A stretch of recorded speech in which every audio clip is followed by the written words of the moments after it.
আত্মজ্ঞানবিহীন জীবন নিন্দনীয়। আত্মজ্ঞানহীন জীবন নিন্দনীয় এবং পশুবি সমানা। অর্থাৎ আত্মজ্ঞানহীন জীবন, যাদের আত্মজ্ঞান হয় নাই তাদেরকে শাস্ত্র বলছে তারা আত্মঘাতী। আত্মঘাতী মানে আত্মাকে আহত করেই, আত্মাকে ঘাতক করেই তারা বেঁচে আছে। যার জন্য বলছেন যে আত্মজ্ঞানহীন জীবন খুব নিন্দার ব্যাপার। এই ব্যাপারে দেখো চাণক্য কি বলেছে, আত্মজ্ঞানবিহীন সাক্ষাৎ পশু পুচ্ছবিহীন হীনা। আত্মজ্ঞানবিহীন সাক্ষাৎ পশু পুচ্ছবিহীন হীন, মানে যারা আত্মজ্ঞানবিহীন, মানে যাদের আত্মজ্ঞান হয়নি তাদেরকে বলছে সাক্ষাৎ পশু, শুধু তাদের লেজটা নেই। চাণক্য বলছেন। কথাগুলো আমাদের জেনে রাখা দরকার যে এটা, এই ব্যাপারটাকে কত গুরুত্ব দিয়েছেন মনীষীরা, যে আত্মজ্ঞানবিহীন মানুষ তারা সাক্ষাৎ পশু, শুধু তাদের লেজটাই নেই, এটাই ডিফারেন্স।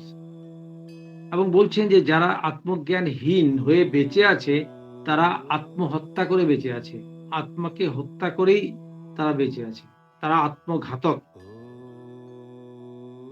তাই জন্য বলছেন এটা পশুরই সমান, পশুর সমান এই আত্মজ্ঞানহীন জীবন। মহাদেব বলছেন পার্বতীকে, মহাদেব বলছেন পার্বতীকে, শিব বলছেন পার্বতীকে যে আত্মতীর্থং ন জানাতি কুতো মুক্ষসী প্রিয়ে। বলছে যারা এই আত্মাকে জানলো না তাদের মুক্তি কোথায়।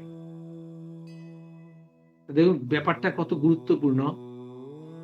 মহাদেব, যে মহাদেবকে আমরা এত শ্রদ্ধা করি, পুজো করি, ভালোবাসি, মহাদেবের আমরা ভক্ত, শিবের ভক্ত, শিবরাত্রির দিন আর কৃষ্ণের জন্মাষ্টমীর দিন সারা পৃথিবী জুড়ে আলোড়ন সৃষ্টি হয় মানুষের মধ্যে, এত ভক্তিভাবের, যেভাবে ভক্তিভাবের প্রাবল্য দেখা যায়, খুব ভালো কথা সেটা। কিন্তু শিব বাবা বলছেন যে আত্মতীর্থং ন জানাতি কুত মুক্ষসী প্রিয়ে। বলছে যে এই আত্মাকে জানলো না, মানে আত্মা সম্বন্ধে যার জ্ঞান হলো না, তার মুক্তি কোথায়। তাহলে আমাদের কি ভাবতে, মানব জীবনের উদ্দেশ্য তো মুক্তি লাভ। আমাদের মনুষ্য জীবনের উদ্দেশ্যই হচ্ছে মুক্তি লাভ। কারণ আমরা 84 লক্ষ ভার জন্ম মৃত্যু চক্র ঘুরে এসেছি। এই জন্ম মৃত্যু যে কি ভয়ঙ্কর জিনিস সেটা আমাদের চেয়ে বেশি আর কেউ জানে না। একটা দুটো জন্ম তো নয়, 84 লক্ষ বার জন্ম মৃত্যু। এই এত জন্ম মৃত্যু ইয়েতে ঘুরেছি, আবার ঘুরতে ঘুরতে এখন যখন মনুষ্য জন্ম পেয়েছি, তাই মনুষ্য জন্মে মূল উদ্দেশ্যটাই হয়েছে আত্মজ্ঞান লাভ বা ব্রহ্মজ্ঞান লাভ। একই কথা নানান জনে নানান ভাবে বলে, কিন্তু জিনিসটা একটাই। যেমন ওই জল, পানি, ওয়াটার, বিভিন্ন নাম, কিন্তু বস্তুটা একটাই। এবং বস্তুটাতে পিপাসা নিবৃত্তি হয়। সে আত্মজ্ঞানে যেমন পিপাসার নিবৃত্তি হয়, মুক্তি হয়, তেমনি ব্রহ্মজ্ঞানেও মুক্তি হয়, ঈশ্বর লাভেও মুক্তি হয়। একই কথাকে নানান ভাবে বলা হয়। তো সেটাই শাস্ত্রে বলছেন যে আত্মজ্ঞানহীন ব্যক্তি সাক্ষাৎ পশু পুচ্ছবিহীন হীন। সে সাক্ষাৎ পশু, যতই মানুষ যত ভালো ড্রেস মেকআপ করুক, যত তার এডুকেশনাল কোয়ালিফিকেশন থাকুক, তার একাডেমিক কোয়ালিফিকেশন যত বিরাট বিরাট হোক, কিন্তু তার মন সেই নাভি দেশে পশুর মতন। পশুরা যেমন, পশু কি হয়েছে, পশু আহার নিদ্রা ঘুম, আহার নিদ্রা, আর ব্যাস, আহার নিদ্রা সন্তান উৎপাদন, এর বাইরে কিছু জানে না। এবং মানুষও এর বাইরে আর কি জানে, যে আহার নিদ্রা সন্তান উৎপাদন ছাড়াও যে একটা ব্যাপার আছে। আমরা প্রতিদিন 24টি ঘন্টায় একদিন বা রাত হয়, 24 ঘন্টার মধ্যে আমরা 3টা অবস্থার মধ্যে দিয়ে দিন কাটাই। আমরা ওই 3টা অবস্থার কথাই জানি, জাগ্রত অবস্থা, স্বপ্ন অবস্থা এবং সুষুপ্তি অবস্থা। কিন্তু এই 3টা অবস্থার পরেও যে আরেকটা অবস্থা আছে, চতুর্থ অবস্থা, সেটা মানুষ আমরা জানি না। তাই আমাদের আত্মজ্ঞান হয়নি বলেই আমরা জানতে পারি না। এই চতুর্থ অবস্থাটাই হচ্ছে তুরীয় অবস্থা। এই চতুর্থ অবস্থার জ্ঞানটা যদি আমরা জানতে পারি, আমাদের জীবনে যদি আনতে পারি, আমরা যদি এটা বোধ করতে পারি, তবেই আমাদের আত্মজ্ঞান হবে বা ব্রহ্মজ্ঞান হবে। তাই সুতরাং মনুষ্য জন্ম হয়ে এই এই জাগ্রত অবস্থা, স্বপ্ন অবস্থা, সুষুপ্তি অবস্থা, এগুলো অবস্থাগুলো মানুষের জীবনে সবারই আছে এবং এর মধ্যে কোনো রকম বৈচিত্র্য নেই। কিন্তু এর বাইরেও যে একটা অবস্থা আছে, সেই অবস্থাটা আমাদেরকে বোধ করতে হবে। সেই অবস্থাটাই হচ্ছে তুরীয় অবস্থা বা সমাধি অবস্থা। এই সমাধি অবস্থা, এটার সম্বন্ধে যার সমাধি হয়নি সে সেটা বুঝবে না। এবং এখানেই বলছে সমাধি হলেই আত্মজ্ঞান হয় বা ব্রহ্মজ্ঞান হয় বা ঈশ্বর লাভ হয়। তাই বলছে যে নিজেকে জানলো না, তার কিছুই জানা হলো না। তুমি যত পিএইচডি করো আর যাই করো, তো কিছুই জানা হলো না। এই নিজেকে জানার নামই জ্ঞান। তাই অনেক কিছু জানার নাম অজ্ঞান। এক কথায় মা সারদা বলে দিয়েছেন যে নিজেকে জানার নামই জ্ঞান, আর অনেক কিছু জানার নাম অজ্ঞান। এই যে দেখো, জীবের পারমার্থিক স্বরূপ কি? ব্রহ্ম। প্রতিটি জীবেরই পারমার্থিক স্বরূপ হচ্ছে ব্রহ্ম। তাই ব্রহ্মজ্ঞানই হচ্ছে মানুষের গোল, মানুষের লক্ষ্য। যেহেতু আমাদের পারমার্থিক স্বরূপ, আমরা যেখান থেকে এসেছি সেখানে আমাদের পৌঁছতে হবে, সুতরাং আমাদের লক্ষ্য হচ্ছে ব্রহ্মজ্ঞান, লক্ষ্য হচ্ছে আত্মজ্ঞান। তা আমি এখানে স্বামী বিবেকানন্দের তার শিষ্যকে তিনি যে উপদেশগুলো দিয়েছিলেন সেটার উপরে আলোকপাত করেই আলোচনাটা এগিয়ে নিয়ে যাব। এখানে জীবের দেখো পারমার্থিক স্বরূপ ব্রহ্ম হলেও মন রূপ উপাধিতে অভিমান থাকায় সে হরেক রকমের সন্দেহ এবং সংশয় এবং সুখ দুঃখ ভোগ করে। স্বামীজি বলছেন তার শিষ্য শরৎচন্দ্র চক্রবর্তীকে যে জীব, যদিও জীব স্বরূপত ব্রহ্ম, এ ব্যাপারে কোনো সন্দেহ নাই, জীব ব্রহ্ম, এই ব্যাপারে কোনো সন্দেহ নাই, কিন্তু ব্রহ্ম হয়েও সে শুধু মন এবং রূপ, এই মন রূপ উপাধিতে অভিমান থাকায়, মানে এই মন রূপ, রূপ মানে আমাদের এই দেহ, দেহের যে আকৃতি, এবং মন, তার ভেতরে আছে মন, এই মন রূপের যে অভিমান, এই মন রূপের উপাধিতে অভিমান থাকায় সে হরেক রকমের সন্দেহ, নানান ধরনের সন্দেহ, নানান ধরনের সংশয় এবং সুখ দুঃখ এসব ভোগ করে। যতক্ষণ না এই অহং ব্রহ্ম এই তত্ত্ব প্রত্যক্ষ হবে, ততক্ষণ এই জন্ম মৃত্যুর গতির হাত থেকে কারোরই নিস্তার নাই।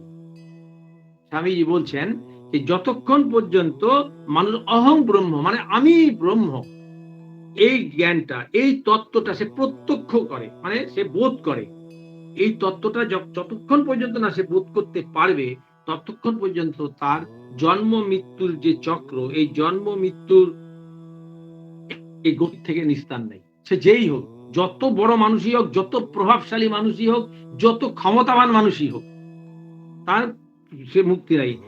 এই মনুষ্য জন্ম লাভ করে মুক্তির ইচ্ছা প্রবল হলে, মনুষ্য জন্ম লাভ করে মুক্তির ইচ্ছা প্রবল, অন্য কোনো জন্ম লাভ করলে হবে না, মনুষ্য জন্ম লাভ করতে হবে। এই মনুষ্য জন্ম লাভ করে তার শুধু মনুষ্য জন্ম লাভ করলেই হলো না, তার মুক্তির ইচ্ছাটাও প্রবল হতে হবে। যদি তার মুক্তির ইচ্ছাটাও প্রবল হয় এবং তারপরেও আবার বলছে মহাপুরুষের কৃপা লাভ হলে, তবেই মানুষের আত্মজ্ঞান স্পৃহা বলবতী হয়। মানে আত্মজ্ঞান স্পৃহা মানে আত্মজ্ঞান লাভের ইচ্ছাটা বলবতী হয়, মানে ওটা তখন ফোর্স পায়, শক্তি পায়, যেন আমাকে আত্মজ্ঞান লাভ করতেই হবে। কখন? সেটা 1 নম্বর ক্রাইটেরিয়া হচ্ছে মনুষ্য জন্ম পেতে হবে। মনুষ্য জন্ম পেয়ে গেছি আমরা সবাই, এ ব্যাপারে কোনো সন্দেহ নাই, কিন্তু মনুষ্য জন্ম পেলেই হলো না, বলছে মনুষ্য জন্ম পেয়ে মুক্তির ইচ্ছাটা প্রবল হতে হবে। কারণ মনুষ্য জন্মটা যখন পেলাম, তখন আমাকে ভাবতে হবে পৃথিবীতে এত এত জন্ম আছে, আমাদের চারপাশেই তো কত প্রাণ, কত প্রাণী, কত জন্ম, কুকুর, বিড়াল, শিয়াল, ভালুক, মানুষ, এই কীট পতঙ্গ, কত কিছু, তার মধ্যে আমি মানুষ, এবং মানুষকে বলা হচ্ছে সর্বশ্রেষ্ঠ প্রাণী, প্রাণী জগতের মধ্যে সর্বোৎকৃষ্ট এবং সর্বশ্রেষ্ঠ। তো সুতরাং ব্যাপারটা কি, এত বড় একটা জন্ম পেলাম, এই জন্ম পাওয়ার উদ্দেশ্যটা কি? যদি উদ্দেশ্যটা সম্বন্ধে আমার হয় যে আমি এক জায়গায় যাব, আমার যাত্রার স্থলটা সম্বন্ধে তো আমার জানতে হবে যে অমুক জায়গায় আমি যাব, তবে না আমার যাত্রাটা আমি ওইভাবে এগোবো। আমি যদি সেটা নাই জানলাম যে আমাকে কোথায় যেতে হবে, আমি হাঁটতেই আছি, চলতেই আছি, চলতেই আছি, কোথায় পৌঁছবো, কোথায় গিয়ে থামবো জানি না, তাহলে তো হবে না। এই যে 84 লক্ষ বার ধরে আমরা যে জন্ম মৃত্যু করতে করতে মানব জন্মেতে এসে থামলাম, এখন মানব জন্মে এসে দেখছি আমি মাথা উঁচু করে আমি আকাশ দেখতে পারি, পৃথিবী দেখতে পারি। আর কোনো জন্মে কেউ কিন্তু আকাশ দেখতে পারে না, পৃথিবী দেখতে পারে না, আকাশ দেখতে পারে না। কারণ সবাই সবাই হরাইজন্টালি, সবারই ভার্টিব্রেটটা যেটা মেরুদণ্ডটা সবারই horizontal to the earth surface. তাদের মেরুদণ্ডটা যেহেতু আর্থ সারফেসের সঙ্গে, তারা মাথা উঁচু করে চলতে জানে না। মানুষই একমাত্র প্রাণী যে মাথা উঁচু করে চলতে পারে, উপরে তাকাতে পারে, নিচেও তাকাতে পারে, উপরেও তাকাতে পারে। সে বিরাট হতে পারে, সে আবার এক অধঃপতন হয়ে যেতে পারে। মানুষের মধ্যে এতই ক্ষমতা সব পুড়ে দেওয়া আছে, কারণ মানুষের মধ্যে টোটালিটি বর্তমান। মানুষের মধ্যে দেবত্বের সম্ভাবনা প্রবল, কারণ মানুষের মধ্যে টোটালিটি বলতে কি বোঝাচ্ছে? মানুষের মধ্যে পশুত্ব তো আছেই, মনুষ্যত্ব তো আছেই, এবং দেবত্বও আছে। কারণ এই টোটালিটিটা না থাকলে সে মানুষ হলো না। মানুষ হলো সে পূর্ণতা প্রাপ্তির ইতিহাস। আমি মানুষ হলাম মানে আমার পূর্ণতা প্রাপ্ত আমার ঘটলো, কিন্তু সেই পূর্ণতা যে প্রাপ্ত ঘটলো সেটা আমার দেহ অভিমান এবং নাম রূপের অভিমান থাকার জন্য আমার এই পূর্ণতা সম্বন্ধে আমার জ্ঞানটা হলো না। আমি পূর্ণ, কারণ আমি পূর্ণ কেন? কারণ আমার পারমার্থিক স্বরূপই হচ্ছে আমি ব্রহ্ম। যেহেতু আমি জন্ম থেকেই ব্রহ্ম, যেহেতু আমি ব্রহ্মই ছিলাম, ব্রহ্মই আছি এবং ব্রহ্মই থাকবো, যা কিছুই ঘটুক না কেন আমাকে ব্রহ্ম থেকে বিচ্যুত করতে পারে না, কারণ আমি ব্রহ্মস্বরূপ, আমি অব্যক্ত ব্রহ্ম। কারণ অব্যক্ত কেন? আমার ব্রহ্মত্ব প্রকাশিত হয়নি। কোথায় প্রকাশিত হয়নি? আমার নিজের কাছেই প্রকাশিত হয়নি। আমি নিজেই জানতে পারিনি যে আমি ব্রহ্ম, কিন্তু তোমার স্ট্যাটাস বলে দেওয়া আছে, তুমি স্বরূপত ব্রহ্ম। তোমার স্বরূপ হচ্ছে, পারমার্থিক স্বরূপ হচ্ছে তুমি ব্রহ্ম। তুমি যতই রক্ত মাংস শরীর দিয়ে গঠিত হও, কিন্তু তোমার আসল স্বরূপ কিন্তু তুমি ব্রহ্ম। এবং এই ব্রহ্ম ভাব ব্যক্ত করাই জীবনের উদ্দেশ্য। আমাদের মানব জীবনের উদ্দেশ্য হচ্ছে আমাদের যে ব্রহ্ম ভাব যে অব্যক্ত আছে, মানে অপ্রকাশিত হয়ে আছে, সেটা ব্যক্ত করা। এইটা ব্যক্ত করা, এবং এটা আমরা ব্যক্ত করতে চাই বা না চাই, এটা কিন্তু আমাদের অজ্ঞাত সারে এটা কিন্তু ব্যক্ত হওয়ার পথেই চলেছে। এবং যার জন্য বলাই হয় জীব জন্মের পরের থেকেই সে মুক্তির পথেই এগোচ্ছে। আমরা সবাই মুক্তির পথেই এগোচ্ছি, যা কিছুই করছি মুক্তির পথেই এগোচ্ছি। এর জন্য এটা আমাদের অজান্তে, আমাদের অজ্ঞাত সারে হচ্ছে। কিন্তু যেহেতু আমি মানুষ, যেহেতু আমরা অতীত বর্তমান ভবিষ্যৎ, সকাল বিকাল রাত্রি সমস্ত কাল সম্বন্ধে আমাদের জ্ঞান আছে, সুতরাং আমাদের এই ব্যাপারটা জ্ঞাতসারে করতে হবে যে আমি যে সেই ব্রহ্ম। তাই স্বামীজি বললেন যে অহং ব্রহ্ম, এই তত্ত্ব যতদিন না প্রত্যক্ষ হবে, মানে প্রত্যক্ষ মানে আমি সেটাকে বোধ করতে পারবো, প্রত্যক্ষভাবে বোধ করতে পারবো, ততদিন পর্যন্ত জন্ম মৃত্যুর গতির হাত থেকে আমাদের রেহাই নাই। তাই বলছেন আমাদের যে কোনো মূল্যেই হোক এই আমি যে ব্রহ্ম, অহং ব্রহ্ম, এটা আমাদের বোধ করতে হবে।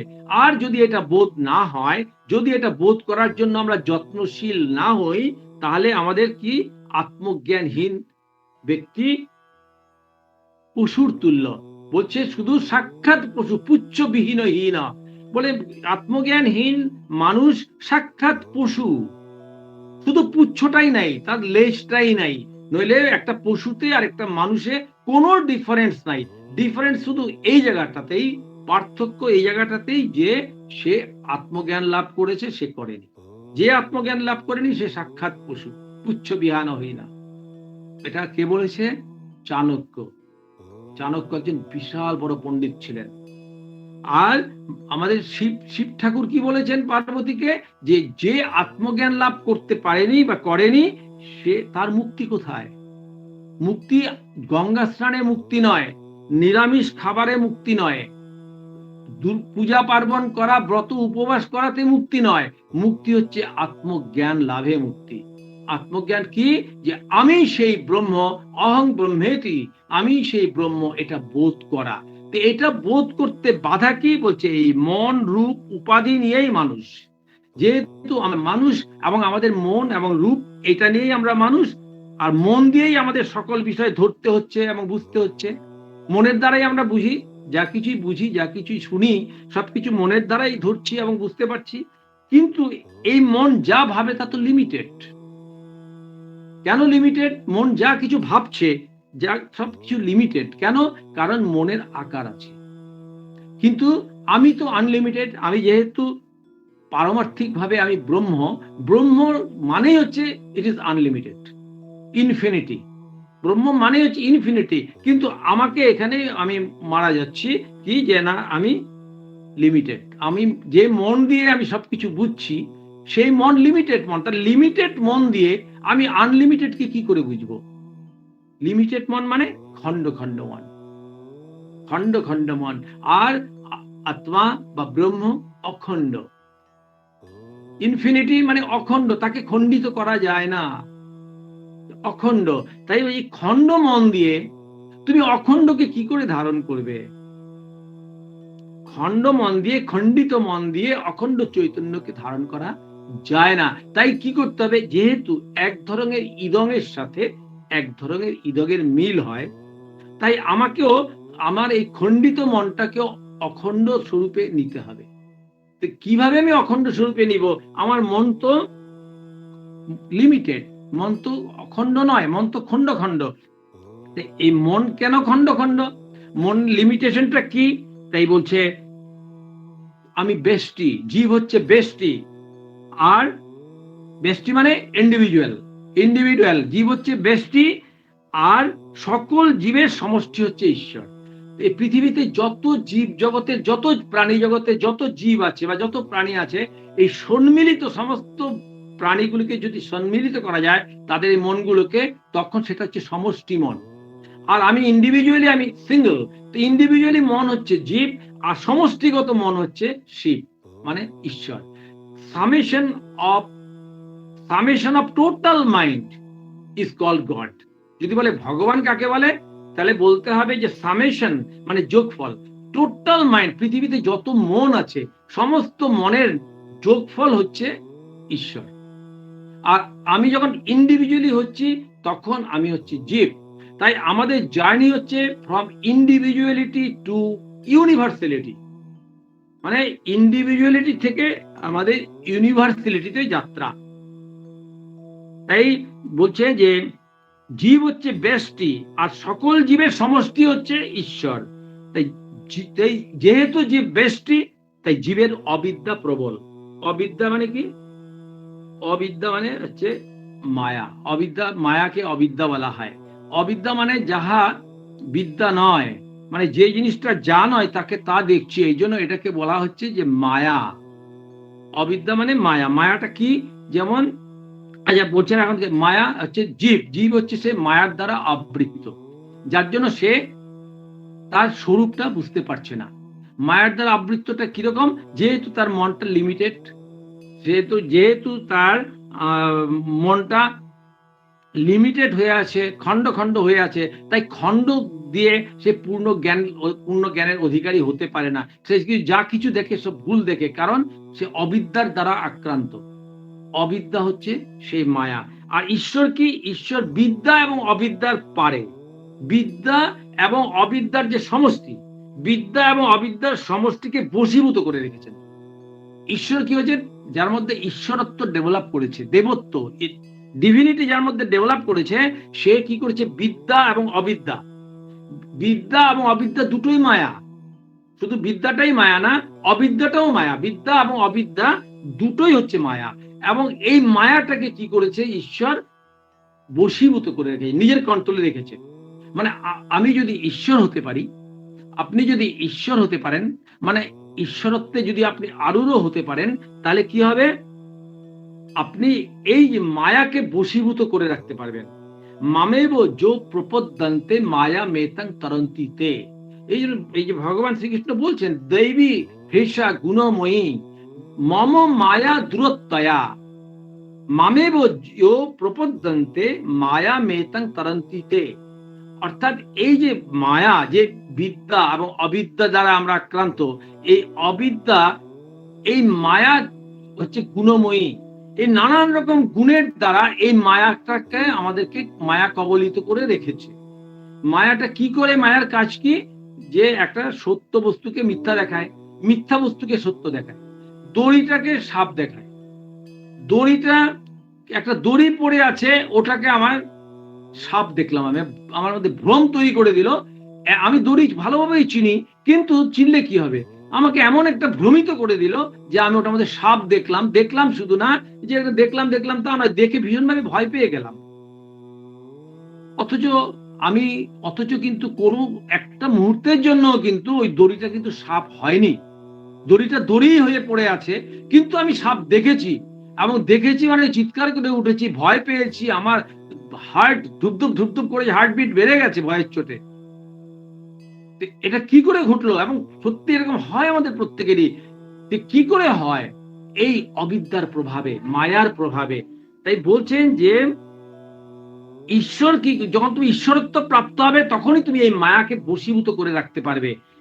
ঈশ্বর বিদ্যা ও অবিদ্যার এই সমষ্টি মায়াকে, বিদ্যা মায়া এবং অবিদ্যা মায়া, এই দুটো মায়ার যে সমষ্টি মায়াকে বশীভূত করে রেখেছেন। কিন্তু তোমার স্বরূপ তো ব্রহ্ম, কিন্তু ব্রহ্ম কিন্তু ওই বেষ্টি সমষ্টির, অর্থাৎ জীব ও ঈশ্বরের পারে, জীবত্ব এবং ঈশ্বরত্বেরও পারে।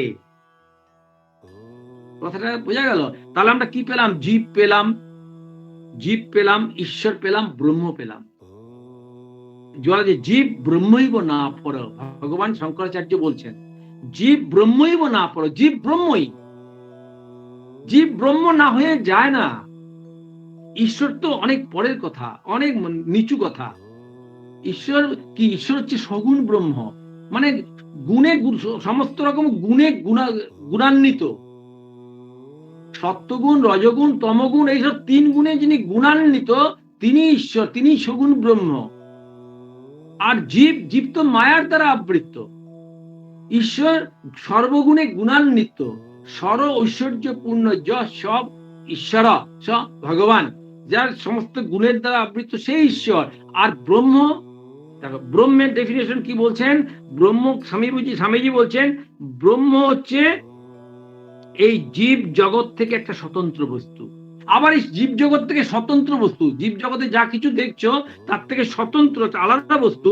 কিন্তু আলাদা বস্তু হলেও তুমি এটাকে এইভাবে আলাদা করতে পারবে না। দেখো বিশিষ্ট অদ্বৈতবাদীরা কি বলছেন, স্বামীজি ব্যাখ্যা করছেন তার শিষ্যকে। বিশিষ্ট অদ্বৈতবাদীরা বলেন ব্রহ্মই জীব জগৎ রূপে পরিণত হয়েছেন। এই যে জীব জগৎ আমরা যা কিছু দেখছি আমাদের সামনে, এগুলো ব্রহ্মই জীব জগৎ রূপে, ব্রহ্মই এগুলো কনভার্ট হয়েছে, ব্রহ্মই জীব জগৎ রূপে পরিণত হয়েছেন। ব্রহ্মের অংশ থেকেই এই জীব জগৎগুলো তৈরি হয়েছে। বলছে বিশিষ্ট অদ্বৈতবাদীরা, রামানুজ সম্প্রদায়, যারা রামানুজ হচ্ছে বিশিষ্ট অদ্বৈতবাদের প্রবর্তক। তিনি বিচার করে করে করে করে এই সিদ্ধান্তে উপনীত হলেন যে এই জীব জগৎ যা কিছু দেখছো এই সবকিছু ব্রহ্মই সবকিছু হয়েছেন, ব্রহ্ম থেকেই এগুলো তৈরি হয়েছেন। কিন্তু অদ্বৈতবাদীরা কি বলেন? অদ্বৈতবাদীরা, এখানে বিশিষ্ট অদ্বৈতবাদীর কথা আমরা শুনলাম, রামানুজের কথা। অদ্বৈতবাদী শঙ্করাচার্য হচ্ছে অদ্বৈতবাদের প্রবর্তক। এই অদ্বৈতবাদীরা কি বলেন? বলছেন না তা নয়। যেটা বিশিষ্ট অদ্বৈতবাদীরা বলেছেন যে এই ব্রহ্ম এই জীব জগৎ রূপে পরিণত হয়েছেন, সেটা অদ্বৈতবাদীরা বলছেন না তা নয়, ব্রহ্মে এই জীব জগৎ অধ্যস্ত হয়েছে মাত্র। মানে এই জগতে ব্রহ্মই একমাত্র আছে, আর এই জীব জগৎ যা কিছু দেখছো এগুলো অধ্যস্ত হয়েছে। অধ্যস্ত হয়েছে মানে এগুলো প্রতিফলিত হয়েছে। বলছে এগুলো যে আমরা আত্মা বললে আমরা কনফিউজ, আত্মা একটাই আছে, এক আত্মাই আছে এবং এক ব্রহ্মই আছে। তাহলে তুমি ব্রহ্ম, তুমি সেই ব্রহ্ম, অহং ব্রহ্মাস্মি, তুমি ব্রহ্ম, তাহলে ও ব্রহ্ম, সেও ব্রহ্ম, তাহলে কি এতগুলি ব্রহ্ম, তাহলে কি এতগুলো আত্মা? তো অদ্বৈতবাদীরা বলছেন যে না, ব্রহ্ম অধ্যস্ত হয়েছে। বলছে ব্রহ্ম, অদ্বৈতবাদী বলেন ব্রহ্মে এই জীব জগৎটা অধ্যস্ত হয়েছে মাত্র, কিন্তু বস্তুত ওতে ব্রহ্মের কিন্তু কোনো পরিণাম প্রাপ্ত হয়নি, অধ্যস্ত হয়েছে, প্রতিফলিত হয়েছে, তাতে কিন্তু ব্রহ্মের কোনো পরিণাম প্রাপ্ত হয়নি, মানে কোন রকম পরিবর্তন হয়নি। ব্রহ্ম যেমন তেমনই আছে, কোন পরিণাম প্রাপ্ত হয়নি। অদ্বৈতবাদীরা আরো বলেন এই নামরূপ নিয়েই জগৎ, আর যতক্ষণ নামরূপ আছে ততক্ষণই জগৎ আছে। এই নামরূপ আছে বলেই জগৎ আছে। এই একটা নাম আর রূপ, এই নাম রূপ না থাকলে জগৎও নেই। যেমন কিভাবে বলছেন, ধ্যান ধারণার দ্বারা নাম রূপের বিলয় যদি হয়, তখনই একমাত্র ব্রহ্মই থাকেন, এটা আমরা বুঝতে পারি। তাই ধ্যান ধারণার কথা সমস্ত শাস্ত্রে বারবার বলা হয়েছে যে করতে হবে ধ্যান। এই ধ্যানের দ্বারা, ধ্যান করতে গেলে ধ্যানটা ধারণা করতে জানতে হবে, তাই ধ্যান ধারণার প্র্যাকটিস করতে হবে। তাই এই প্র্যাকটিসের একটা ব্যাপার আছেই। ভগবান শ্রীকৃষ্ণ তার জন্য বারবার অর্জুনকে বলেছেন, অর্জুন এগুলো সম্ভব, তবে কি অভ্যাসেন তু কৌন্তেয় এন্ড বৈরাগ্যেন তু গৃহ্যতে। তুমি অভ্যাসের দ্বারা এবং বৈরাগ্যের দ্বারা এটা বুঝতে পারবে। অভ্যাস করতে হবে তোমাকে, আর বৈরাগ্যের প্র্যাকটিস করতে হবে। তাহলে প্র্যাকটিস প্র্যাকটিস প্র্যাকটিস প্র্যাকটিস করতেই হবে। এই প্র্যাকটিস করাটা আমি তো সাধনা, সাধনা মানেই তো প্র্যাকটিস। তাই বলছেন যে ধ্যান ধারণার সহায়ে নামরূপের বিলয় হয়। ধ্যান ধারণা করতে করতে নামরূপ বিলয় হয়, বিচারের সাহায্যে নামরূপ বিলয় হয়। যেমন ধরো না কেন, মাটির ঘট, পট, কলসি, সরা, মূর্তি, মূর্তি নানান ধরনের মূর্তি, দুর্গা, কালী, শিব, পার্বতী, সিংহ, ইন্দুর, শত রকম এই যে নাম রূপ, নানা এক রকম। ঘট একরকম, বাটি একরকম, কলসি একরকম, ইঁদুর একরকম, হাতি একরকম, দুর্গা একরকম, কালী আর একরকম, শিব আর একরকম, কৃষ্ণ আর একরকম। সব মাটির পুতুল, সব মাটি দিয়ে তৈরি। সবই কিছু দেখো, প্রত্যেকটার আলাদা আলাদা নাম, প্রত্যেকটার আলাদা আলাদা নাম। এখন বিচারের সহায়তা নিয়ে বিচার যদি করা যায়, যে তুমি শিবই বলো আর কৃষ্ণই বলো, কালীই বলো, ইঁদুরই বলো, হাতিই বলো, ঘটই বলো, পটই বলো, সবই তো মাটির তৈরি। ম্যাটেরিয়ালসটা তো সব মাটি। তো শুধু সবগুলিকে যদি আবার জলে ভালো করে গুলিয়ে দেওয়া যায়, আবার এগুলোকে ঠেসে ঠুসে ইয়ে করা যায়, সব আবার যেমন পূর্ব অবস্থা ছিল তেমনি অবস্থায় যথাপূর্বং হয়ে যাবে। আগে এগুলো মাটি ছিল, সেই মাটি কাদা মাটির থেকে ইয়ে করে একটা একটা করে ঘট পট, এই হাতি ঘোড়া ভালুক সবকিছু বানানো হয়েছে। তো সেই মাটি নির্মিত এত কিছু মাটির দ্বারা তৈরি করা হয়েছে, কিন্তু প্রত্যেকটার আলাদা আলাদা নাম, আলাদা আলাদা চেহারা, আলাদা আলাদা নাম, আলাদা আলাদা রূপ। তো এই প্রত্যেকটা আলাদা আলাদা নাম রূপের আড়ালে কিন্তু একটাই সত্য আছে, সেটা হচ্ছে ব্রহ্ম। সে হচ্ছে মাটি, উপাদান কারণ। যে উপাদানের দ্বারা উপদেয় এই বস্তুগুলি তৈরি হলো, সেই উপাদানটাই সত্য। মাটি না থাকলে তো এগুলো কিছু হয় না। তো মাটি না থাকলে তো এগুলো হাতি ফাতি, ঘট টট পট, এগুলো কিছুই হয় না। সুতরাং মাটিটাই সত্য। সুতরাং ব্রহ্ম না থাকলে, ব্রহ্মের থেকেই এই জগতের, ব্রহ্ম এখানে অধ্যস্ত হয়েছে। ব্রহ্মকেই দেখছি আমরা, যা কিছু দেখছি। যেমন ধরো না কেন, এই আমরা যে ঘট পট, ইঁদুর, হাতি, দুর্গা, কালী, এই সব মূর্তি দেখছি, এগুলো সব কিন্তু আমরা কি মূর্তি দেখছি? আমরা মাটিই দেখছি। আমরা যখন ঘটটা দেখি, পটটা দেখি, বা হাতিটা দেখি, বা ইঁদুরটা দেখি, বা দুর্গা, কালী দেখি, সবকিছু কিন্তু আমরা মাটিই দেখি। কিন্তু বলার সময় বলি এটা ঘট, এটা পট, এটা গ্লাস, এটা সরা, এটা দুর্গা, এটা কালী, এটা গণেশ, এটা ইঁদুর, এটা হাতি। কিন্তু মাটির হাতি, মাটির ইঁদুর নাম রূপেতেই তফাৎ। নাম হচ্ছে ইঁদুর, নাম হচ্ছে হাতি। ইঁদুরের রূপ হচ্ছে এমন, হাতির রূপ হচ্ছে তেমন। এই নাম রূপেতেই তফাৎ, কিন্তু ব্যাপারটা কিন্তু মাটি, উপাদান কারণটা মাটি। তাই নাম রূপের এই জগৎ, এই নাম রূপের অভিমান থাকার জন্য, যে আমি অমুক, আমি তমুক, আমি এই দেহ, এই যে দেহে অভিমান, এই দেহ অভিমান, নাম রূপের অভিমান, এইটাই আমাদের ব্রহ্ম থেকে পৃথক করেছে।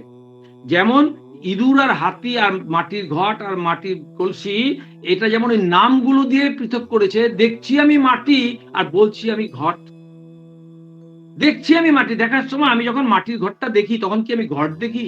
ঘট তো একটা নাম, এবং তার এটা রূপ। নাম রূপ তো কল্পনা। এখন নাম রূপটা যদি বাদ দিয়ে এটাকে যদি বলা হতো এটা ঘট না, এটা থালা, ছোটবেলা থেকে আমরা যদি এটা শিখতাম, এটাই এরকমই হয় থালা, তাহলে এটাকে আমি একটা থালাই বলতাম তখন। তাই নাম রূপ একটা কল্পনা, ঘট একটা কল্পনা, ঘটের আকার একটা কল্পনা, এমন এমন করলে ঘট হয়। কিন্তু তুমি দেখছো তো মাটি, অথচ বলছো ঘট। जो दिखाई जाता है वो सच नहीं है। যেটা দেখা যায় সেটা ঠিক নয়, আর যেটা দেখা যায় না ওইটাই ঠিক। কারণ দেখা যায় না কি, আমি তো ঘট দেখি, আমি তো মাটি দেখছি না। না, যখন মাটি দেখছি না, কিন্তু মাটিটাই তো ঠিক। তাই আমি এই জগতে যা কিছু দেখছি, সবকিছু কিন্তু ব্রহ্মই দেখছি। ব্রহ্মই কিন্তু নানান এইসব আকার ধারণ করেছেন, কিন্তু কোনো পরিণাম প্রাপ্ত হননি। যেমন মাটিটাকে তুমি ঘটি বানাও আর গ্লাসই বানাও আর ইঁদুরি বানাও হাতি বানাও, মাটির কোনো পরিণাম প্রাপ্ত হয় না। ওটা শেপটাই একটা শেপ, আলাদা আলাদা শেপ হলো। মাটি কিন্তু মাটিই থাকে, মাটির যা গুণাগুণ, মাটির যা ধর্ম, মাটি যা মাটি তাই থাকে। মাটি মানে একতাল মাটি যেরকম গোল হয়ে থাকবে তা তো নয়, মাটি মানে মাটি, সে যেভাবেই রাখো সেটাই মাটি। কিন্তু ওই নাম রূপে এটাকে আমরা, নাম রূপ আমাদেরকে সেই আমাদের উপাদান কারণ থেকে আমাকে পৃথক করে দিল। আমি ব্রহ্মই, আমরা সবাই ব্রহ্ম। এই জগতে যা কিছু দেখছি সবই ব্রহ্ম, নইলে ঋষি মুনিরা বললেন কি করে যে সর্বং খলিদাং ব্রহ্ম, সবকিছুই ব্রহ্ম। এই কথাটা ওনারা বোধ করে বলেছেন। আর আমি শুনলাম, শুনে আমিও যদি বলতে শুরু করি তাহলে তো হবে না, তাহলে আমি তো বুঝলাম না, না টিকবে না আর কি, কথাটা হবে না। মানে কি বলো, বলতে আপত্তি নেই, কিন্তু তুমি টিকতে পারবে না। তোমার জ্ঞান যখন অ্যাপ্লাই করতে যাবে তখন গন্ডগোল হয়ে যাবে, তখন আমি মাটির ঘর দেখে ফেলবো, তখন আমি ওটা মাটির জ্ঞান থাকবে না, মাটি এটা যে মাটি সেই জ্ঞানটা থাকবে না। যাই যদি আমি ব্রহ্ম যদি বোধ করতে পারি যে সর্বাং খলিদান ব্রহ্ম, সবকিছুই ব্রহ্ম, এটা কখন বোধ করতে পারবো? যখন আমি নিজেকে অহং ব্রহ্ম, আমি নিজেই যখন ব্রহ্ম বলে বুঝতে পারবো, তখন আমার ব্রহ্ম দৃষ্টি হবে। তখন আমার দৃষ্টি জীব দৃষ্টি থাকবে না, জীবের যে দৃষ্টি, আমি জীবের দৃষ্টিতে আমি জীব দেখি, জীবের জীবত্বের অভিমান আমার মধ্যে রয়েছে, তাই আমি জীব জগৎ দেখি। যখন আমার মধ্যে জীবত্বের অভিমান চলে গিয়ে আমি ব্রহ্মত্বতে পৌঁছবো, তখন দেখবো আমি নির্গুণ নিরাকার, আমার কোনো আকার নেই। এই দেহটার যে আকার আছে, দেহটা তো আমি নই। এই দেহটার যে আকার আছে, দেহটা তো আমি নই। আমি দেহের ভেতরেও আছি, আমি দেহের বাইরেও আছি, আমি সর্বভূতে। আমি এমন কোনো জায়গা নেই যে আমি নেই, আমি সবসময় আছি। তো এই যে দেহটা, যে দেহটাকে নিয়ে আমরা চলি ফিরি, সবসময় চলছি ফিরছি, এই দেহটাকে থেকেই তো আমাকে বুঝতে হবে, দেহটার ভেতরেই তো আমি আছি, দেহ না থাকলে তো আমি নেই। এই দেহটা তো ধারণ করেছি 84 লক্ষবার জন্ম মৃত্যুর পরে। সুতরাং এই দেহটাকে নিয়েই তো আমার জগৎ, দেহটাকে আমার ধারণ করতে হবে। দেখো, তাহলে এই দেহটাকে নিয়ে আমাকে বিচার করতে হবে যে সকালবেলায় দেহটার মধ্যে একটা জিনিস আমাদের মধ্যে সব সময় সর্বকালে বর্তমান থাকে, যে আমি বোধ, একটা আমি আমি আমি। সকালবেলার একটা আমি ছিল, দুপুরের আমি, বিকালের আমি, রাত্রের আমি, এই সর্ব অবস্থায় আমিটা কিন্তু একটাই আমি। সকালের আমার যে মনের যে অবস্থা ছিল, দুপুরের মনের অবস্থাটা সেটা নেই, আবার সন্ধ্যার সময়ের মনের অবস্থা সেটা নেই, রাত্রে ঘুমাতে যাবো যখন ঘুমাবো যখন, তখনও মনের অবস্থা আরেক রকম থাকবে। তাই সকাল বিকাল সন্ধ্যা প্রতি মুহূর্তে চেঞ্জেবল। শরীরের প্রত্যেকটা অঙ্গ প্রত্যঙ্গের যে আমাদের ব্লাড সার্কুলেশন হচ্ছে, যা কিছু শরীরের মধ্যে কেমিক্যাল রিঅ্যাকশন যা কিছু ঘটছে, এই সব কিছুর পরিবর্তন প্রতি মুহূর্তে প্রতিনিয়ত হচ্ছে। এবং আমাদের চিন্তা ভাবনা, আমাদের মনেরও প্রতি মুহূর্তে মুহূর্তে পরিবর্তন ঘটে যাচ্ছে। এই সকালের মন দুপুরে নেই, দুপুরের মন বিকেলে নেই, তো প্রতি মুহূর্তে পরিবর্তন ঘটছে। কিন্তু এর মধ্যে যে সকালের যে আমি, দুপুরের আমি, রাত্রের আমি, এই আমিটার কিন্তু কোনো পরিবর্তন ঘটেনি। অথচ এই আমিটা কিন্তু আমাদের এই দেহ নামক এই যন্ত্রটার ভিতরেই আছে, এই এবং এই সবকিছুর মধ্যেই আছে। এই মনের মধ্যে যিনি মনস্থ, অথচ যিনি মনের ধর্মের বাইরে। মনের ধর্ম কি? সংকল্প বিকল্পই মনের ধর্ম। এই আমি কোথায় থাকি? আমি আমার মনের ভেতরে থাকি। আমরা প্রত্যেকে কোথায় থাকি? মনের ভেতরে থাকি। মন কোথায় থাকে? আমাদের দেহের ভেতরে থাকে। আমাদের দেহের ভেতরে থাকে মন, আর মনের ভেতরেও, মনের অভ্যন্তরে আমি থাকি। আমি মানে যে আমি বোধটা, এই যে আমি, যে আমি সকালের আমি, বিকালের আমি, রাত্রের আমি, যে আমির কোনো পরিবর্তন ঘটে না। যে আমি আমাদের এই সমস্ত জীবনটার মধ্যেও যদি দেখো, যে শৈশবের আমি, যৌবনের আমি, বার্ধক্যের আমি, শৈশবের আমি, যৌবনের আমি, বার্ধক্যের আমি, এই আমিটার কোনো পরিবর্তন ঘটে না। এই আমিটা বরাবর একই থাকে। শৈশবের যে আমিটা, ওইটাই বার্ধক্য অবস্থা, ওই আমিটাই থাকে। কিন্তু দেহটার কত রকম পরিবর্তন ঘটে যাচ্ছে। শৈশবের দেহটা তো আর যৌবনে নেই, যৌবনের দেহটা তো বার্ধক্য অবস্থাতে নেই। দেহটার পরিবর্তন ঘটে যাচ্ছে, অবস্থাগুলির বারবার পরিবর্তন ঘটে যাচ্ছে। কিন্তু এই অবস্থাগুলির পরিবর্তন ঘটছে কিন্তু কার উপরে? সেই আমিটার উপরে। এই দেহেনু হস্মিন যথা দেহে কৌমারং যৌবনং জরা, বলছে এই দেহের উপরে এইগুলো সব ঘটে যাচ্ছে, এই আত্মার উপরে এগুলো সব ঘটে যাচ্ছে। এই আত্মা কোথায় আছে? আমি আছি এই মনের ভিতরে। দেহের ভেতরে আছে মন, মনের ভিতরে আছে আমি। কিন্তু মনের ভেতরে আমি থেকেও এই আমিটা মনের ধর্মের বাইরে, সে ভেতরে আছে, কিন্তু তাকে মনের ধর্ম তাকে স্পর্শ করতে পারে না। মনের ধর্ম স্পর্শ করতে পারে না, মানে মনের ধর্ম কি? মনের ধর্ম হচ্ছে সংকল্প বিকল্প। সংকল্প বিকল্পই হচ্ছে মনের ধর্ম। তাই সংকল্প বিকল্প আত্মাতে নাই, ব্রহ্মেতে নেই।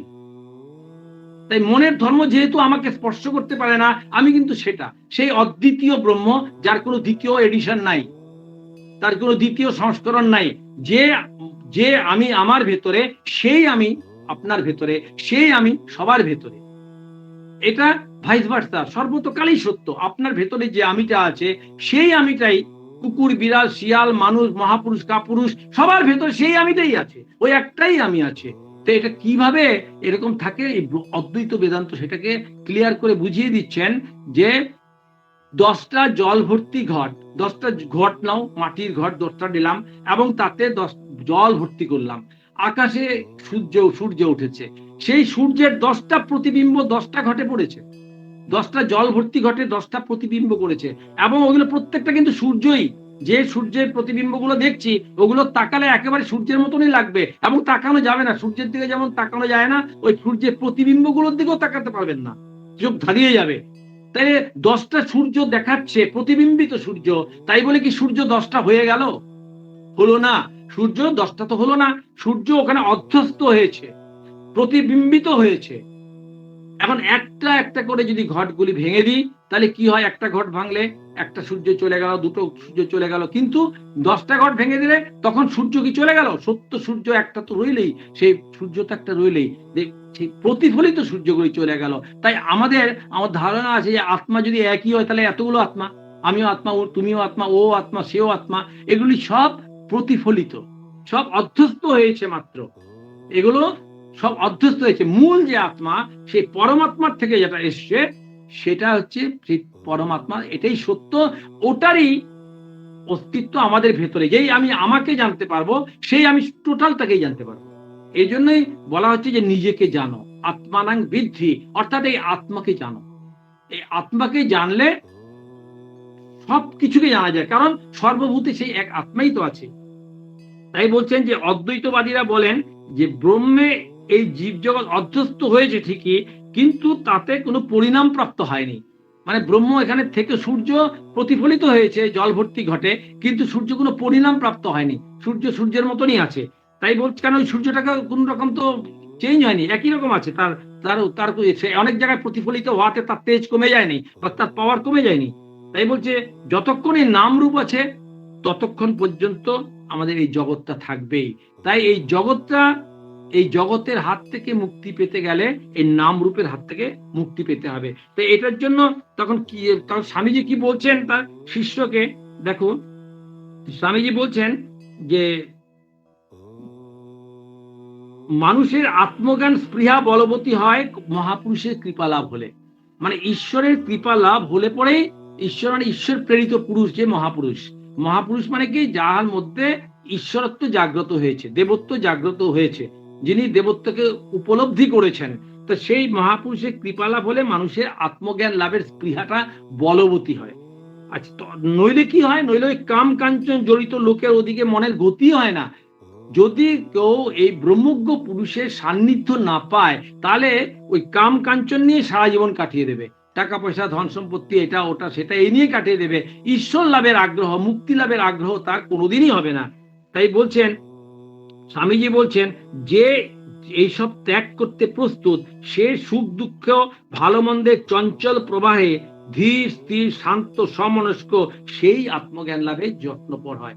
যে এই নামরূপের জগতের, এই যে আমাদের নামরূপের জগতের যে প্রলোভন, এই প্রলোভন যে ত্যাগ করতে প্রস্তুত, সেই এই ধীর স্থির শান্ত আত্মাকে লাভ করতে পারে।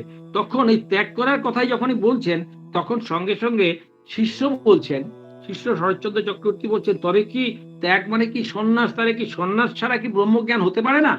তখন স্বামীজি বলছেন, তা আবার বলতে, বটেই তো, ত্যাগ তো তোমাকে করতে হবে, তবে তোদের গৃহীদের জন্য অন্তর সন্ন্যাস। আর নইলে অন্তর সন্ন্যাস বহির সন্ন্যাস দুটো হলেই ভালো। কিন্তু তবু তোদের কনসেশন দেওয়া হচ্ছে, তোরা ঘরে, ঠাকুর রামকৃষ্ণদেব বলছেন যে গৃহস্থরা 20 মণ বোঝা কাঁধে নিয়ে ঈশ্বরকে ডাকে।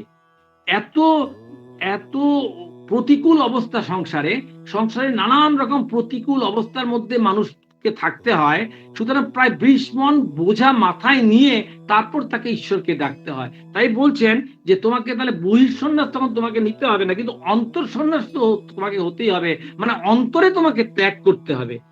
যে অন্তরে ত্যাগ করতে হবে, কারণ কি এই ত্যাগ হচ্ছে বৈরাগ্য না এলে, ত্যাগ না এলে, ভোগ স্পৃহা ত্যাগ না হলে কি কিছু হবার জো আছে?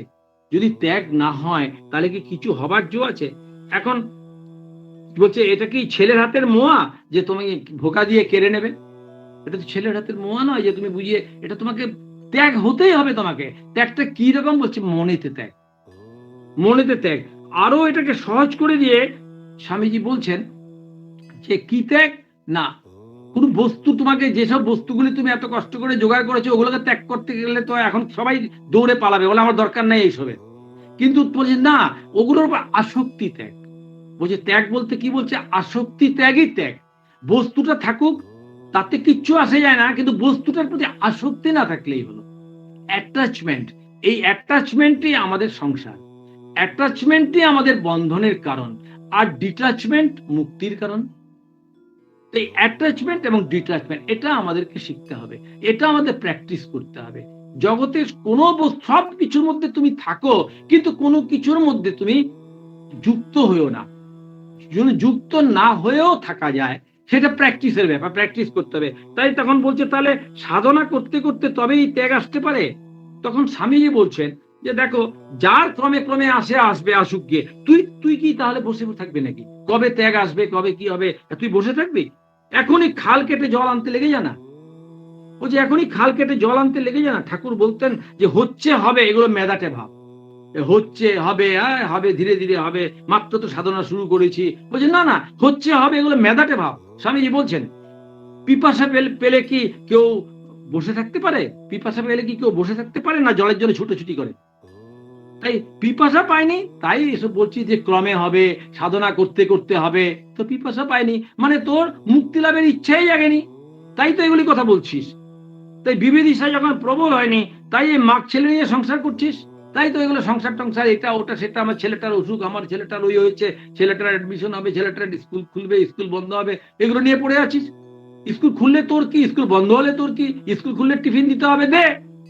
স্কুল বন্ধ হলে টিফিন দিতে হবে না, দিবি না। তুই সহজ সরল ভাবে থাকো, এত অ্যাটাচমেন্ট কেন? যখন যেটা যেভাবে সামনে কাজটা আসে সেটাকে সেইভাবে করে ফেলো। যখন যেটা সামনে আসে সেটাকে সেভাবে করে ফেলো, করতে তো বারণ করেনি। বলছে তুমি এগুলো সবকিছুই করো, কিন্তু কোনো কিছুর মধ্যে তুমি যুক্ত হয়ে যেও না। এই ব্যাপারে একটা সুন্দর ঘটনা আছে। এই ঘটনাটা এখানে খুবই প্রাসঙ্গিক, তাই বলি যে যুক্ত হওয়া আর বিযুক্ত থাকা, আসক্তি আর নিরাসক্তি ব্যাপারটা কেমন। দেখো, দুজন সন্ন্যাসী একটা মঠে থাকতো। দুজন সন্ন্যাসী একজন মঠে থাকতো। তাদের দুজনের মধ্যে একজন প্রবীণ সন্ন্যাসী আর একজন নবীন, একজন ইয়াং সন্ন্যাসী আর একজন হচ্ছে বৃদ্ধ।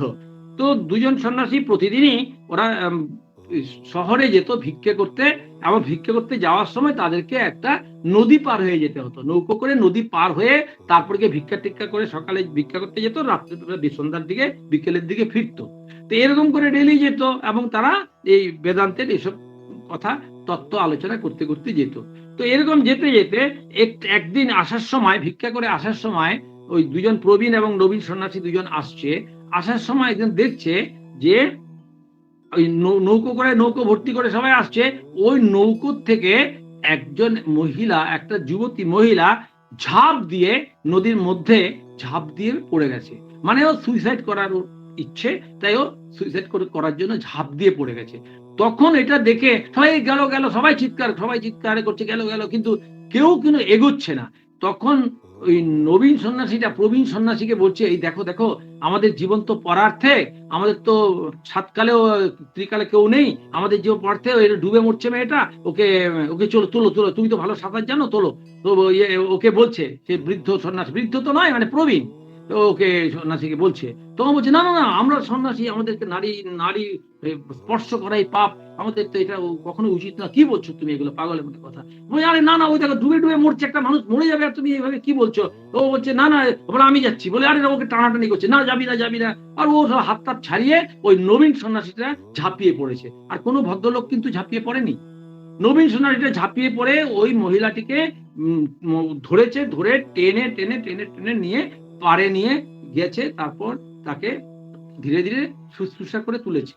জল টল খেয়ে ফেলেছিল, জল টল বের করেছে এবং শুশ্রূষা করে তুলেছে।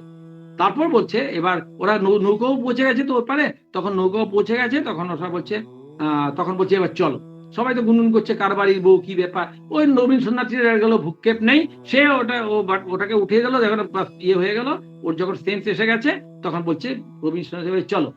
তখন বলে চলো, আর কোথায় যাবো, আজকে তোমার হবে, আজকে তোমার হবে, তুমি যা করলে এটা সন্ন্যাস বিরুদ্ধ কাজ করলে, তুমি এটা বহুত অন্যায় কাজ করে ফেললে। আজকে যাবো মঠাধ্যক্ষকে, আজকে আমি বলবো আমি তোমার এই কাণ্ডের কথা, তুমি এটা কি করলে, কতবার করে বারণ করলাম, তুমি নারী দেহ স্পর্শ করলে। এই বলে ওকে বকতে বকতে বকতে বকতে বকতে বকতে এক আশ্রম পর্যন্ত আসছে। এই নদীর ঘাটের থেকে হাঁটতে হাঁটতে হাঁটতে হাঁটতে আর এইভাবে ওকে বকতে বকতে বকতে, তুমি বহুত অন্যায় কাজ করে ফেলেছো, উচিত হয়নি তোমার, এসব নানান কিছু বলে টোলে বকাবকি করতে করতে আশ্রমে এসে তখন দেখছে যে সামনেই মঠাধ্যক্ষ দাঁড়িয়ে আছে। বলে কি হলো, তোমাদের আসতে দেরি হলো, কি ব্যাপার?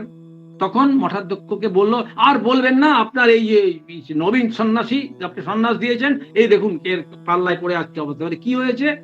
তখন সেসব ঘটনাগুলো ওই প্রবীণ সন্ন্যাসী তাকে বললো, এবং বলার মধ্যে ইচ্ছা মতন ওকে বললো, বলে আমি ওকে প্রচন্ড বারণ করেছি, বারবার করে বারণ করেছি, কিন্তু সে এসে হাজির। আর নবীন সন্ন্যাসী কিন্তু ওকে যত কথাই বলে যাচ্ছে, ও কিন্তু একটা টু শব্দ করেনি, ও চুপ করে শুনে গেছে শুধু।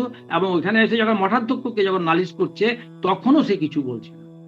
তখন ওকে জিজ্ঞাসা করেছে মঠাধ্যক্ষ যে কি ভাই, তুমি কি তাই, এটাই ব্যাপার? বলে হ্যাঁ গুরুদেব, এরকম ও ঝাঁপিয়ে পড়ে গেছিল, এবং নৌকোতে অনেক মানুষ ছিল, সবাই হই হই করছে, কিন্তু কেউ এগিয়ে গিয়ে সাহায্য করতে যাচ্ছে না। তারপর আমি ওনাকে বললাম, আমার এই সন্ন্যাসী দাদাকে বললাম, উনিও যাবেন না, উনি আমাকেও যেতে দেবেন না। আমি দেখলাম এই মানুষটা মারা যাবে, আমি দৌড়ে গিয়ে আমি তাকে সাঁতার কেটে নিয়ে উঠে তীরে নিয়ে এসেছি, চলে এসেছি। হ্যাঁ, একটা ভালো করেছো, একটা প্রাণকে রক্ষা করেছো, ঠিকই আছে, একটা খুব ভালো কাজ করেছো। তখন ও বলছে, এটা ভালো কাজ করছো আপনি বলছেন? মঠাধ্যক্ষকে বলছে, বলে দেখো শোনো ব্যাপারটা, ও তো ওই কাজটুকু করেও খালাস, ও তো ঝাঁপিয়ে পড়েছে, ওকে উঠিয়ে এনে দিয়েছে, ওর সেন্স এসে গেছে, তারপরে চলে এসছে। কিন্তু তুমি তো তখন থেকে গজগজ করছো, তুমি তো ওই নারীর দেহটাকে তুমি তো কাঁধে বহন করে করে আশ্রম পর্যন্ত নিয়ে এসছো। ও তো ওটা চুপ, তো একটা কথা বাক্য ব্যয়ই করেনি, ও তো ওটা যেন ভুলেই গেছে। বলছে কি করেছে, বলে এটা ন্যাচারাল একটা মানুষের কাজ, মানুষের জন্য সাহায্য করা। আমি জানতাম সাঁতার, তাই আমি এটা করেছি, বাস হয়ে গেছে, কাজ শেষ, ওখানে ফিনিশ। কিন্তু তুমি তো ওইখান থেকে যে শুরু করেছো, বকার বকার শুরু করেছো, এবং করে করে আশ্রম পর্যন্ত নিয়েছো, তাই এই নারী দেহটাকে বহন করলো তো তুমি তো ও তো বহনই করেনি, ও তো এনে পাড়ে উঠিয়ে দিয়ে ও চলে এসছে। ও তো আর একবারও কিছু এটা নিয়ে আলোচনা করেনি। কিন্তু তুমি তো এটা নিয়ে এখনো পর্যন্ত এটা নিয়ে তুমি ইয়ে করে চলেছো। তাহলে কে আসক্ত?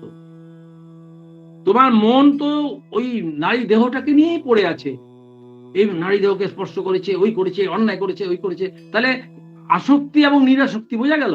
ওই নবীন সন্ন্যাসীটা জাস্ট করতে হবে, করলো, কাজ শেষ, ওর আর কোন রকম দায় দায়িত্ব নেই। কিন্তু উনি কি করলো, এই চিন্তাটা, এই ঘটনাটাকে বহন করে, শুধু মনে মনে বহন করে এবং বক বক করে সে পলিউট করতে করতে করতে করতে এসে মঠাধ্যক্ষকে পর্যন্ত নালিশ করলো। তো এইরকমই হচ্ছে ব্যাপার, ঘটনাটা কখন ঘটে গিয়েছে এবং ঘটনাটা সলভ হয়ে গিয়েছে, কিন্তু ওর মনের মধ্যে তখনও এটা নালান চালান চলছে। এটাকেই বলা হয় আসক্তি। সংসারে সমস্ত কাজ করো, কিন্তু ওই কাজটাকে নিয়ে কাজ করার পরেও, গরু যেমন জাবর কাটে, গরু সারাদিনই ঘাস খায়, কিন্তু যখন ঘাস খেয়ে যখন খেতে খেতে সন্ধ্যা হয়ে যায় আর পারে না, তখন এক জায়গায় বসে পড়ে, বসে সেই ভেতরের ঘাসগুলিকে এনে চিবোতে থাকে। রাত্রেবেলাও দেখবেন গরু গিয়ে ঘাস চিবোচ্ছে, মানে ওই ভেতরের জাবর কাটছে, ওটাকে জাবর কাটা বলে, করছে। তো আমরাও ওইভাবে সংসারে যে কাজটা যখন যেটা করার করছি, করে ওটা রাত দিন জাবর কাটছি। জানেন না তো, ও এই করেছে, সেই হয়েছে, ওই করেছে, মানে ওই পুরোনো ঘটনাগুলোকে আবার টেনে এনে ওগুলো চর্বিত চর্বণ করছি। তার মানে ওই গাছটার প্রতি এখনো আসক্ত রয়ে গেছে। যখন যেটা করলাম, কাজ ফিনিশ, ওটা চ্যাপ্টার শেষ, ওখানে ক্লোজড, কিন্তু আমাদের মন ওখানে আঠা হয়ে লেগে থাকে। তাই বলছে মনেতেই বদ্ধ, মনেতেই মুক্ত। তাই বলছে মনও এব মনুষ্যানাং বদ্ধ মোক্ষয় কারণম। এই মনে মানুষের বন্ধন এবং মুক্তির কারণ। এই মনটাই আমরা ক্যারি করে চলেছি। আমাদের ভেতরে প্রত্যেকের ভেতরে একটা একটা করে মন আছে, এবং এই মনটাই আমাদেরকে ভোগাচ্ছে, কষ্ট দিচ্ছে, সুখ দিচ্ছে, দুঃখ দিচ্ছে, একবার সুখ একবার দুঃখ, সুখ দুঃখের নাগরদোলায় আমরা দুলছি। কিন্তু এই সুখ দুঃখের পারে যে একটা উম একটা যে অনাবিল আনন্দ আছে, সে একটা যে সেই আনন্দের খোঁজ আমরা পাওয়ার জন্য আগ্রহী নই। আমাদের পাওয়ার জন্য কোনো আগ্রহই জাগছে না।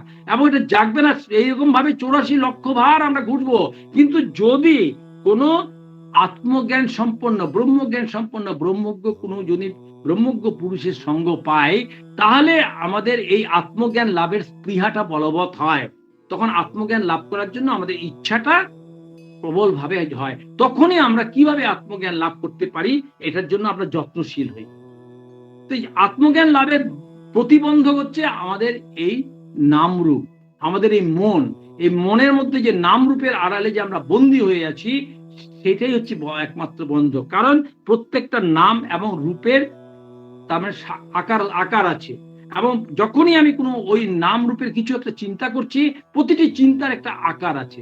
এবং যেহেতু আমি নির্গুণ নিরাকার, ব্রহ্ম আমার স্বরূপ, আমার স্বরূপ হচ্ছে নির্গুণ এবং নিরাকার, আর আমি যেহেতু আকারের মধ্যে থাকছি, সাকারত্বের মধ্যে থাকছি, কারণ চিন্তার রাজত্বে আছি, চিন্তা আমাকে আমার স্বরূপে পৌঁছাতে দিচ্ছে না, কারণ আমি সাকারত্বে আছি। তাই ওই চিন্তাটার জন্য আমি গিয়ে নির্গুণ নিরাকারে পৌঁছাতে পারছি না। তাই আমাকে কি করতে হবে? আমাকেও নিরাকার হতে হবে। নিরাকার হওয়া মানে চিন্তা শূন্য হওয়া, এই বৃত্তি শূন্য হওয়া। অহরহ আমাদের মধ্যে বৃত্তি উঠছে, অহরহ আমাদের মধ্যে বৃত্তি উঠছে, ওয়ান আফটার অ্যানাদার উঠেই যাচ্ছে। এই বৃত্তি ওঠাটা স্টপ করতে হবে। এই বৃত্তি ওঠা যে স্টপ করতে হবে, এইটা জানতে, যেটা তো মানুষ জানতেই পারে না। এটাই জানার জন্যই তো ব্রহ্মজ্ঞ পুরুষের দরকার। আমরা যদি আজকে যদি ভগবানকে না পেতাম, আমার যিনি গুরুদেব, সেই ভগবান বেদান্ত সোসাইটির প্রাণ পুরুষ, তিনি ইন্টারন্যাশনাল বেদান্ত সোসাইটির প্রতিষ্ঠাতা, তাকে যদি না পেতাম, তাহলে কি আমি এই ব্যাপারটা ভাবতে পারতাম যে আমাকে নিরাকার হতে হবে? আমি সাকার হয়ে আছি। সাকার, দেহটা সাকার, এটাতে কোনো ফ্যাক্টরি না। দেহের ভেতরে যে আমার মন, এই মনটাই তো জগৎ সৃষ্টি করছে।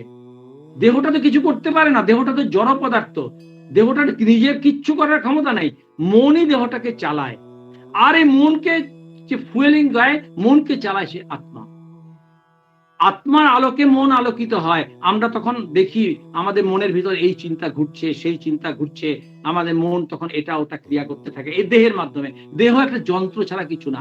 একটা যন্ত্র, যেমন একটা হারমোনিয়াম পড়ে আছে, ওটা অনেক রকম সুর বেরোয়, কিন্তু কিছুই বেরোচ্ছে না, পড়ে আছে। ওটা একটা যন্ত্র, কেউ যদি বাজায় তবে সুর বেরোবে। তো এরকমই আমাদের দেহটা একটা যন্ত্রের মতন পড়ে আছে, কিচ্ছু করতে পারে না। মন তাকে করায়, মন তাকে পরিচালনা করায়। তো মনটা যেভাবে পরিচালনা করায়, দেহটা সেইভাবে কাজ করে। মন যদি বলে একটা ঘুষি মার, তখনই হাতটা গিয়ে ঘুষি মারে। মন যদি বলে না না আদর কর, তখনই হাতটা গিয়ে আদর করে। তাই এই মনটা যে আমাকে পরিচালনা করছে, কিন্তু এই মনটাকে আমি যে দেখতে পাচ্ছি কিভাবে? আর এটা তো চোখ দিয়ে দেখা যায় না। মন তো কোনো একটা অবজেক্ট নয় যে বাইরে একটা বস্তু দেখলাম যে ওই তো ওইটা মনটা। মন হচ্ছে আমার ভেতরে। তাই মনটাকে দেখাচ্ছে কে? আমি কিভাবে দেখছি? আমার ভেতরে এই চিন্তাটা উঠলো, ভেতরে আমার এই বৃত্তিটা উঠলো, আমি কিভাবে দেখলাম? আত্মার আলোতে। আত্মা আমাকে দেখালেন। তাই সেই যে আত্মা, এই আত্মা সম্বন্ধে কনস্ট্যান্ট জ্ঞান, এই যে আত্মাকে ছাড়া আমি এক মুহূর্ত থাকতে পারি না, যে আত্মা না থাকলে এই মন ক্রিয়াশীল নয়, তাই সেই আত্মা আমার স্বরূপ, সেই আত্মাই আমার স্বরূপ। সেই আত্মাকে না জেনে, সেই আত্মা সম্বন্ধীয় জ্ঞান না হলে, তাহলে নিন্দনীয়।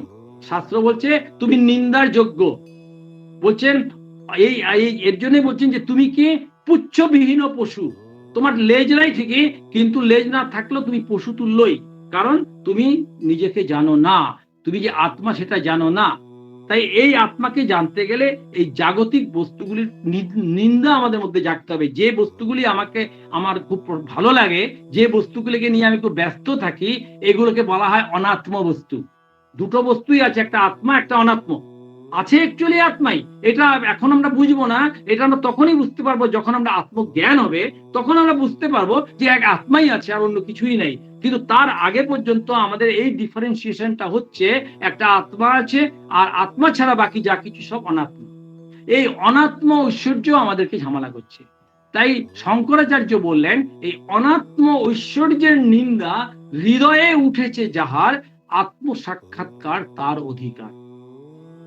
আর অন্য যারা ভ্রমে ভ্রান্ত, এ বোধ জাগে না চিত্তে, আত্মসাক্ষাৎকার দুর্লভ তাদের, তারা আত্মসাক্ষাৎকার করতে পারবেন না যদি অনাত্ম ঐশ্বর্যের নিন্দা যদি হৃদয়ে না উঠে, এই জগৎটা সম্বন্ধে যদি বৃত্তৃষ্ণা না হয়, এই জগৎটা যে আমাকে প্রতি মুহূর্তে কষ্ট দিচ্ছে, তো এই জগৎটা যে আমাকে প্রতি মুহূর্তে সাফার করাচ্ছে, এই ব্যাপারটা যদি আমি না বুঝি, আমি যদি মনে করি পাশের বাড়ির লোকটার জন্য আমার যত গন্ডগোল হলো, ওই সমস্ত নষ্টের গোড়া, ওকে পেটাতে হবে, ওকে মারতে হবে, ওকে মেরে ফেলতে হবে, ওকে মেরে ফেললাম তারপরে কি আমি অনাবিল শান্তি পাবো? তারপরে আমাকে আবার মন অশান্তি করবে, তখন আমরা বুঝবো যে ওইটার জন্য গন্ডগোল হচ্ছে, সেটার জন্য গন্ডগোল হচ্ছে। কিন্তু এই হচ্ছে বিচার, এই বিচার করে করে যদি দেখি যে অনাত্ম ঐশ্বর্যের নিন্দা যদি হয়, আমি আর জগতের কোনো বস্তুর প্রতি আকর্ষিত হব না, কোনো বস্তু আমাকে আকর্ষণ করতে পারবে না, কারণ আমি আত্মার খোঁজ পেতে চলেছি। কারণ আত্মার এত আকর্ষণ, আত্মার আকর্ষণ যদি, আত্মার টান যদি আমরা অনুভব করতে পারি, আমাদের বাইরের কোনো বস্তু আমাদেরকে আকর্ষিত করতে পারবে না। অনাত্মাটা আরেকবার, হ্যাঁ কি বললেন? মানে অনাত্মাটা আরেকবার একটু বলুন। মানে অনাত্মা বলতে এটাই বোঝাচ্ছে যাহা কিছু আত্মা নয়, মানে যদি এই জড় চেতন যদি এভাবে বলি, তো জড় বস্তু মানে অনাত্ম বস্তু। যেমন আমাদের দেহটাও জড় বস্তু, দেহটাও জড় বস্তু, দেহটার কোনো নিজস্ব কোনো ফাংশনিং নাই, একটা জড় বস্তুর মধ্যেই পড়ে থাকে। যখন আমাদের মন যখন ক্রিয়াশীল হয়, তখন দেহটা কাজ করে, মন এই দেহটাকে চালায়। সুতরাং দেহটা জড়, মনটাও জড়। কেন মনটা জড়? মন নিজে নিজে কিছু করতে পারে না, মনটা চৈতন্য সহায়ে মনটা করে। আত্মা হচ্ছে চৈতন্য স্বরূপ, এই জন্য একমাত্র আত্মাই হচ্ছে চৈতন্য স্বরূপ, আর বাকি যা কিছু জড়, এই জড় আর চেতন এই দুটো বস্তুই তো আছে। আত্মা আর অনাত্মা এই দুটো বস্তুই তো আছে, সত্য আর মিথ্যা এই দুটো বস্তুই তো আছে, এই জগতে এই দুটোই আছে। কিন্তু যখন আমি আত্মজ্ঞান লাভ করব, তখন কিন্তু দুটো বস্তু দেখবো না, তখন কিন্তু আমি সবসময় দেখবো কি, এই যে ব্রহ্ম সত্য, জগৎ সত্য, এবং সত্যের প্রাণ প্রতিষ্ঠিত। এখন আমি যতদিন পর্যন্ত না ব্রহ্ম জ্ঞান হচ্ছে, ততদিন পর্যন্ত আমাকে এটা বলতেই হবে যে ব্রহ্ম সত্য, জগৎ মিথ্যা। কিন্তু ব্রহ্ম জ্ঞান হলে পরে তখন আমরা কিন্তু বুঝবো যে না না, ব্রহ্ম সত্য, জগৎ সত্য, এবং সত্যের প্রাণ প্রতিষ্ঠিত। এক সত্যই আছে, মিথ্যা বলে কিছু নাই, এক সত্যই আছে, এক চেতনই আছে, এক জড় বলে কিছু নাই। এটা স্বামী বিবেকানন্দ নরেন্দ্রনাথ দত্তকে ঠাকুর একবার দেখিয়ে দিয়েছিলেন। একবার ঠাকুরের বুকে, স্বামীজির বুকে, নরেনের বুকে তোমার পা রেখে নরেনকে দেখিয়ে দিয়েছিল যে চৈতন্য কি জিনিস, সমাধি কি জিনিস, চৈতন্য কি জিনিস। নরেন দেখছে পৃথিবীটা ঘুরছে, সবকিছু ঘুরছে, সবকিছু চৈতন্যময়। ও খেতে বসে যে থাল বাটি গ্লাস ভাত ডাল তরকারি সবকিছু চৈতন্যময়। তার মানে চেতন মানে এটাই সত্য। এই চেতনের এখন আমরা চৈতন্য দেখছি না, জড়ও দেখছি, চৈতন্য দেখছি, কারণ আমাদের মধ্যে দ্বন্দ্বাত্মক ব্যাপার রয়েছে, দ্বৈত বুদ্ধি রয়েছে। যখন অদ্বৈততে পৌঁছাবো, এক ব্রহ্ম ছাড়া দ্বিতীয় কোনো বস্তু নাই, এই জ্ঞানটা যখন আমার হবে, তখন আমি সবকিছুর মধ্যে চৈতন্য দেখতে পাবো, চৈতন্যের প্রকাশ দেখতে পাবো। তখন আমি কারো প্রতি আর তখন বিদ্বেষ ভাব থাকবে না, অভেদ হবে। এই অভেদ দর্শনই হচ্ছে প্রকৃষ্ট জ্ঞান, অভেদ, যেখানে কোনো ভেদাভেদ নাই। এই বেদান্ত এটাই করে, বেদান্ত ভেদ অভেদ করে, ভেদাভেদ জ্ঞান তিরোহিত করে দেয়, ভেদাভেদ জ্ঞান দূর করে দেয়। সমস্ত ভেদের অন্তই হচ্ছে বেদান্ত। যত রকম ভেদ আছে, যে নারী পুরুষে ভেদ, এই ইতর প্রাণী আর এই প্রাণী মানুষ, মনুষ্যত্বের প্রাণীর মধ্যে ভেদ, ইট কাঠ পাথরে ভেদ, এই ভেদ, এই যত রকমের ভেদ আছে, প্রকৃতপক্ষে কোনো ভেদ নাই, কারণ এক আত্মা বা ব্রহ্ম ছাড়া অন্য কোনো বস্তুই নাই। কারণ এই জ্ঞানটা যতদিন পর্যন্ত না লাভ হচ্ছে, ততদিন পর্যন্ত আমরা পুচ্ছবিহীন হীন পশু, পশু কিন্তু পুচ্ছবিহীন, লেজ ছাড়া পশু। কারণ আমাদের আত্মজ্ঞান না হলে পরে বলছে আত্মঘাতী হয়ে আমরা থাকতে হচ্ছে, মানে আত্মাকে হত্যা করেই আমরা আছি। রমন মহর্ষিকে একবার জিজ্ঞাসা করেছিল একজন ভক্ত যে আচ্ছা, আত্মহত্যা কি পাপ? তো রমন মহর্ষি বলছে আত্মহত্যা পাপ কি? আমরা তো সবাই আত্মহত্যা করেই আছি। আত্মহত্যা করে আছে মানে কি, আত্মাটাকে না জেনে আমি জগৎ ব্যবহার করছি, তাহলে আত্মহত্যার সামিল হলো। আমি আত্মাকে জানি না, হোয়াট আত্মা ইজ। যে আত্মা আমাকে প্রতি মুহূর্তে পরিচালনা করছে, যে আত্মার প্রেরণায়, যে আত্মার শক্তিতে আমি চলছি, সে আত্মচৈতন্য, সেই আত্মাকে আমি জানলাম না, সারাটা জীবন কাটিয়ে দিলাম, তাহলে সে আত্মাকে না আত্মঘাতীর সামিল হলো না? এই কথাই বলছে। যাই হোক, প্রায় 9টা বেজে গেছে, আজকে এখানে শেষ করি। এটা বিরাট বড় সাবজেক্ট, বিরাট বড় ব্যাপার। এটা অনেক সময়ের ব্যাপার, অনেক দিনের ব্যাপার। সারাটা জীবন ধরে এটা চর্চা করে যেতে হবে। এবং কিন্তু আত্মজ্ঞান লাভ হলে পরে তারপর খুব আনন্দে এই জীবনটা কাটানো যাবে, খুব আনন্দে এই জীবনটা কাটানো যাবে। জীবনে সবকিছুর মধ্যে রস খুঁজে পাওয়া যাবে। জীবনটা হতাশ হতাশ বলে আমরা হতাশাগ্রস্ত হব না। তো সুতরাং আমাদের প্রত্যেকেরই আত্মজ্ঞান লাভ করার জন্য আকুল হওয়া উচিত, ব্যাকুল হওয়া উচিত। আজ এই বলেছি।